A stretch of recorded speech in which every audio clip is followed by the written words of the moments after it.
These people had crazy ideas, but they actually worked. In 2005, JetBlue Flight 292 took off from California. It was a routine flight that was supposed to go to JFK Airport in New York, but minutes after takeoff, the crew would realize something horrifying. The landing gear would not retract back into the plane, and on top of that, the nose wheel had rotated sideways, meaning there was no way to bring the plane down without crashing it. The entire crew began to panic, except for the captain, Scott Burke. Scott knew that because of the fuel in the plane, it was way too heavy to land, meaning that if he tried any landing maneuver, all 140 passengers and 6 crew members would lose their lives. So instead, he chose to fly around in circles for 2 hours, burning fuel and reducing the plane's weight. Once the fuel tank was nearly completely empty, Captain Burke began his descent, slowly lowering the plane down to the ground, in order to attempt an extremely risky, never-done-before landing maneuver. At the time, CNN was covering this incident live on TV. Many experts were calling in saying that there was no way the plane could land, and that all 146 people on board were about to die. To make matters worse, every seat on the JetBlue plane had access to CNN, meaning all of the passengers in the plane were watching this in real time, listening to experts discuss all of the ways they would likely lose their lives. Passengers began crying uncontrollably, realizing they were watching what would likely be their final moments live on TV. But despite all the chaos going on in the plane, Captain Burke kept his cool and began landing the plane. In order to keep the nose gear off the ground as long as possible, reverse thrust was not used to slow the plane, meaning the plane landed at incredibly high speeds. Eventually, the front tires did touch the ground. In theory, they should have ripped right off from the force. Captain Burke's perfect technique made it so the plane was just going slow enough. By the time the plane stopped, the metal wheel had been shaved down halfway. But amazingly, everyone on board survived without a single injury, all thanks to Captain Scott Burke's genius idea that all of the experts on CNN said was insane. Another person who everyone called crazy is this man from the UK. Meet Dunstan Lowe. In 2011, he bought a £500,000 mansion. The mansion was old, but Dunstan loved it, so he spent a further £150,000 on renovations, adding new bathrooms, kitchens, and even a cinema room. But soon after moving in, Dunstan's business collapsed, and he could no longer afford to keep up payments on the mansion. Fearing repossession, he decided to sell the house, but no one wanted to buy it. He listed the mansion for £1 million, before dropping the price to $800,000, and then to $500,000, meaning that he would have made a loss. But despite all this, no one wanted to buy it. That was when Dunstan realized lots of people would want to own his house. They just couldn't afford it, so he came up with a crazy plan. Despite everyone telling him not to, Dunstan decided to make a raffle for his home. He would sell tickets for just £2. At the end, a ticket would be picked at random, and that person would own the house. Of course, this came with huge risk, as he would need to sell around 300,000 tickets just to break even. But just 24 hours after posting the raffle online, more than 1,500 people from as far as China, Russia, and Africa had bought tickets. By the end of the raffle, Dunstan had sold £1 million worth of tickets, and even donated 25,000 of that to charity. The winner was a woman named Marie Seger, who won this house for just £2. Thanks to the raffle, Dunstan cleared his mortgage and debts, bought a new house, and even had profit left over, despite all of his friends calling him crazy for the idea. An even crazier money-saving idea took place in 2010. The Air Force Research Laboratory had a big problem. They wanted their own supercomputer, but the government had given them a very low budget, meaning they had nowhere near enough money to buy one. That was when one of the researchers had a crazy idea. Instead of buying one supercomputer, buy 1,760 PlayStation 3 units. He didn't just want a game. Instead, the researchers linked all of the PlayStations together. The combined processing power of all of the consoles meant it rivaled supercomputers. The researchers paid around $600,000 for the consoles, whereas a supercomputer would have cost $100 to $400 million. The wild part is, their DIY PS3 supercomputer actually surpassed the capabilities of a normal supercomputer. It was also much easier to repair, because there were so many PS3 parts on the market. If one of the units broke, they could just buy another one, and if they got bored, they could even use one to play a round of Call of Duty.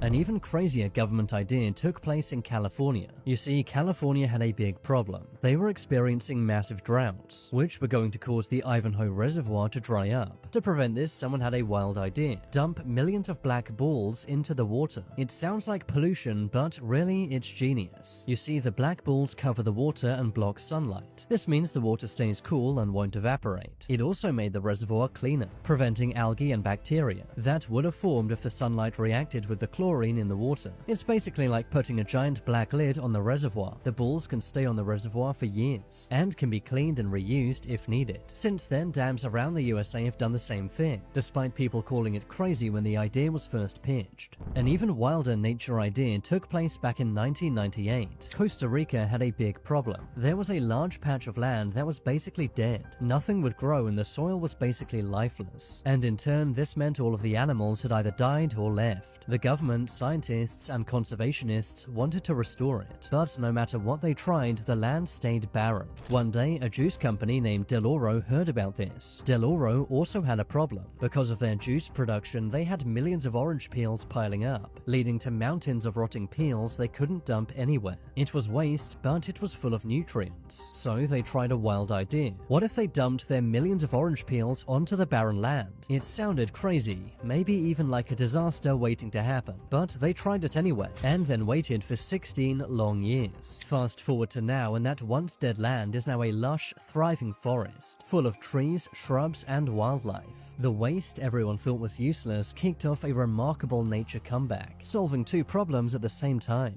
An even more insane idea came from this Brazilian billionaire. In 2013, Chiquinho Scarpa shocked and angered many people. He announced he was going to bury his $500,000 Bentley car in order for him to use it in the afterlife. People on the internet began angrily attacking him, saying that he could have given the car to charity, but Chiquinho said he had been influenced by the Egyptian pharaohs, who were buried with their most valued possessions. Everyone called him wasteful and insane, but despite all of this, he went ahead with the burial ceremony. But no one could have expected what Chiquinho would do next. Right before his car was about to be buried, he yelled, "Stop." It turned out he had never planned to actually bury his car, and the entire thing was a big stunt in order to raise awareness for National Organ Donation Week. In a speech, Chiquinho called people wasteful and hypocritical. People had criticized him for burying his car when they weren't even organ donors like he was. He said organs are way more valuable than cars, and that millions of lives could be saved if everyone signed up to become an organ donor. Yet most people are buried with perfectly good organs. Incredibly, Chiquinho's stunt had worked. Within just 1 month, organ donor registrations in Brazil went up by 30%.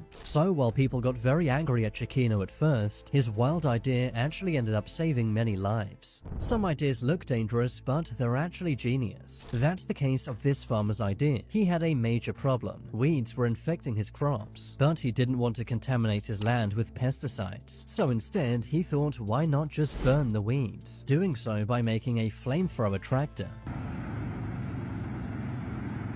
This is a process called flame weeding. It's faster and safer than pesticides, and also kills the weed seed near the surface of the soil. It might look like a vehicle from Mad Max, but the idea is genius, sustainable, and just the right amount of crazy, allowing the farmer to kill thousands of weeds in one fell swoop. Another crazy farming idea took place in 2020. China was about to face a major problem. A swarm of 400 billion locusts were flying straight to China's border. Locust swarms had already destroyed crops in Africa and South Asia, leading to hundreds of millions of dollars in losses. Realizing they were next, China knew they had to act, so came up with an insane idea: enlist millions of ducks to eat the locusts. A duck can eat an average of 200 locusts per day. So the millions of ducks were deployed to China's border and were able to ward off the locusts in an epic battle. We all know China's army is big, but it seems like their duck army is even bigger. An even crazier idea took place back in 1987. Mike Hayes was an 18-year-old freshman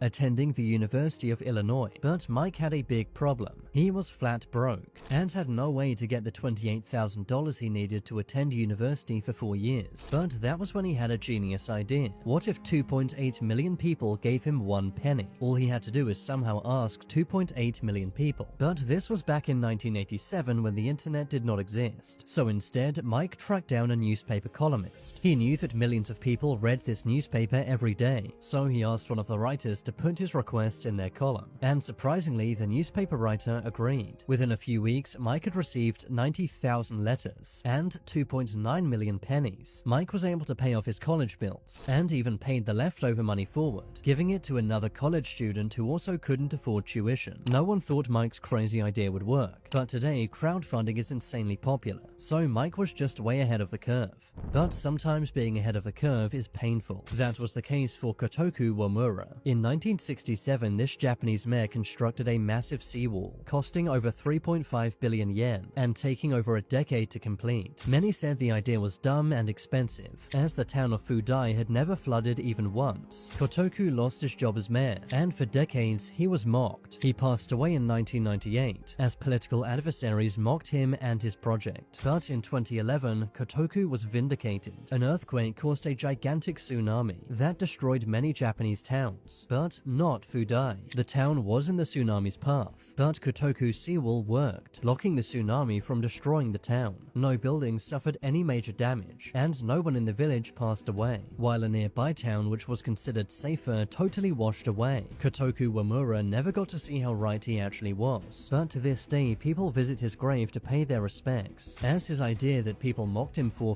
decades ended up saving his village and thousands of lives. A similar story took place in 2016 in Texas. There was massive flooding and many people evacuated, except for one man named Randy Wagner. Instead, he bought a gigantic rubber tube and positioned it around his house. His neighbors made fun of him, saying that it would never work, but Randy ignored his neighbors. Everyone's house flooded, apart from Randy's. His house was like a tiny island. His neighbors who laughed at his idea had to pay millions in repairs, but all Randy had to spend was a few $100s on a big rubber tube. But some crazy ideas don't just save human lives. Finland was having a big problem. During the winter months, it's dark 18 hours a day. That's annoying for people, but deadly for reindeer, as over 4,000 reindeer were losing their lives every year due to drivers not seeing them in the dark. So in 2014, people had a genius idea to spray the deer's antlers with reflective paint. Unsurprisingly, seeing this stopped any drivers in their tracks, saving the lives of thousands of deer. Comment below which of these crazy ideas was the most genius.